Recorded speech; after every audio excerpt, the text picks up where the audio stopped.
going on, guys? Chris here with another video, and today's video is going to be a little different. We're obviously vlogging the car, and we're just going to jump right into it. The question is basically, to the clip that you saw at the beginning of the video, is the new Edge worth the money? Is it worth the hype?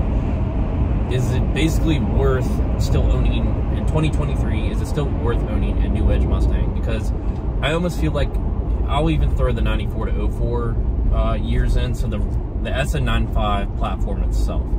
We all know it's a Fox body platform. It shares the 79 to 04 platform. It's just, you know, upgraded stuff here, there, especially exterior, interior. 94 to 98 was the rounder body, and then the SN95 still carried over. So I know there's going to be people that say a new Edge is not an SN95. It is. The new Edge is still an SN95, and it's just like basically a facelifted 94 to 98 Mustang. And I'm going to be biased, and I'm going to say yes, I believe owning in 2023, owning a 99 204 Mustang for roller, GT, Mach 1, Terminator, 99 Cobra, whatever, I think it is still worth it. In my area, it seems to be, over the years, it is like a dying breed car. The most that you see are like ragged out V6s. Now, in other areas, I can't speak on that, I'm not sure. But, to me, what makes a new Edge Mustang worth owning still is the aftermarket and the, I guess you want to call it factory market itself. Now, prices are ridiculous. Prices for used cars have been ridiculous for the past almost 2 years. That is the trend that has been set since COVID, inflation, and all this stuff, but I'm not going to get into any of that. We're just going to strictly talk about basically why I think a new Edge is still worth it. I'm not going to really touch on the 94 to 98. I owned a 97 V6. That was my first Mustang. Loved the car, but if I had a new Edge, or the option to pick a new Edge, or the SN95 94 to 98, I'm going to pick new Edge. I just think it looks better. 99 to 01, early 01, didn't have the cooler bumper and the side scoops.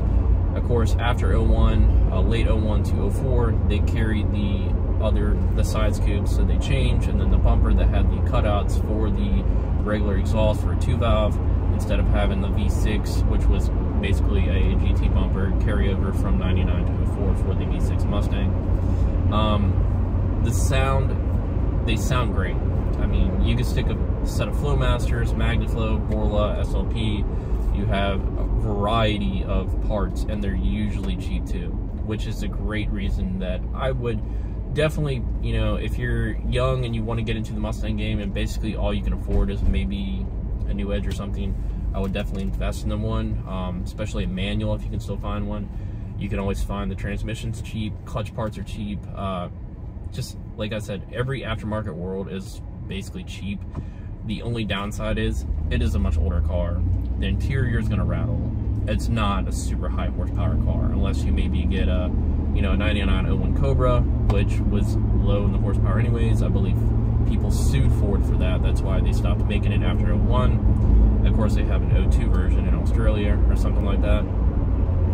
The high horsepower new Edges are basically your 03 or 04 Mach 1. The Bullet was, I think, a little, maybe 10 horsepower more than just a regular GT. It just had a few different things, especially interior and exterior. The Terminator Cobra is basically your high horse King Daddy car.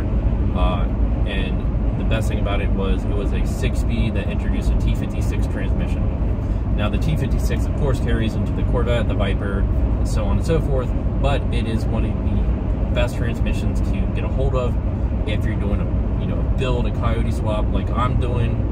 I'm going to find a T56 and slap it behind the modular motor. That is another reason, because you can have, you know, you can swap any motor into these cars, being the modular motor, and basically you can slap any transmission behind it. I've put a T45 at 3650 twice, and then we're going to be able to do a T56 behind the Coyote motor itself.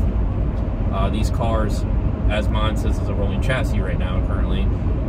They're white. You know, everything is basically cheap in the interior.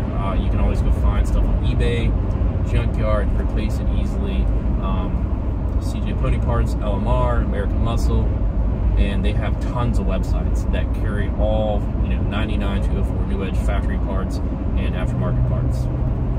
Now, why does it look the best, in my opinion, versus the SN95, 94 to 98?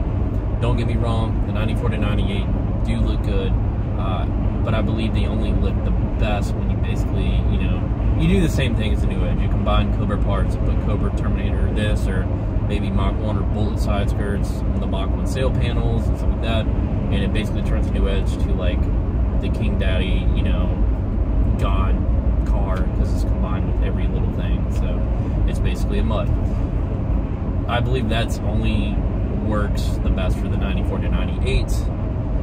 And the New Edge, it's just basically, from the factory, it just looks a lot better. It's sharper. The facelift, I think, really did it justice. And kind of how I've had mine set up, I have a different hood, but I've also had a Terminator hood. I've had a Cobra hood, the Cobra R hood, I mean. If you put the Cobra R hood, which is from the New Edge, the 2000, or Cobra R 2000, whatever you want to call it, that with a 99 bumper instead of the 0304 bumper, because everybody does that. And I understand, because they don't make the 99 to 01 anymore.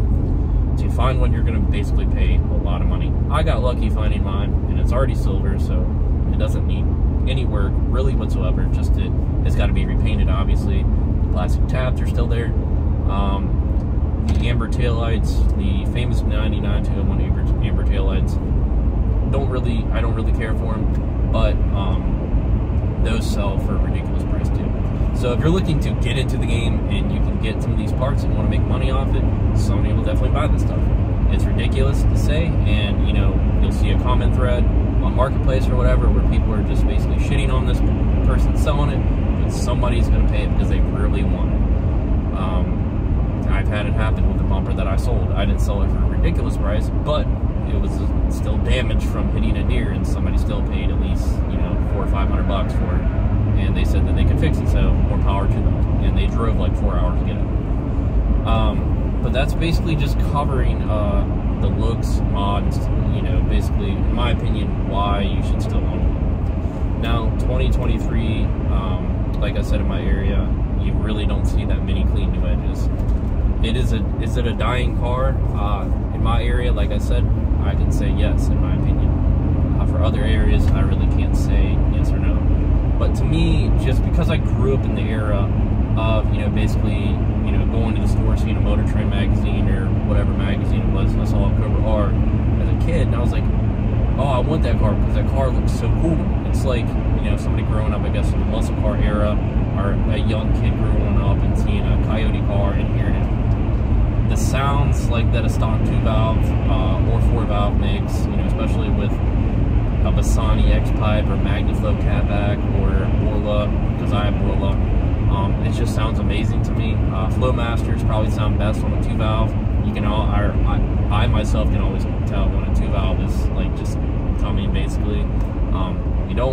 You hear it, but you don't see it because it's not really that fast. But there's just, like I said, at the end of the day, the parts are cheap. You can find any transmission pretty cheap, unless it's a T56. You're probably going to pay a little more, of course, like $1,500, $2,000, depending on if it has a bell housing, the condition of the transmission. I'm expecting to pay at least $2,000 for a T56 with an MGW shifter, of course, because we all know that's King Daddy shifter. I've had all the shifters, and it's just the MGW was the most comfortable to me. Yeah, it's just, guys, overall, New Edge is still King Daddy car to me. If it was not the Coyote, like an S197 Coyote Mustang or S550, in my opinion, the S550 looks amazing, especially with the aftermarket parts that, you can have and everything you can do to it.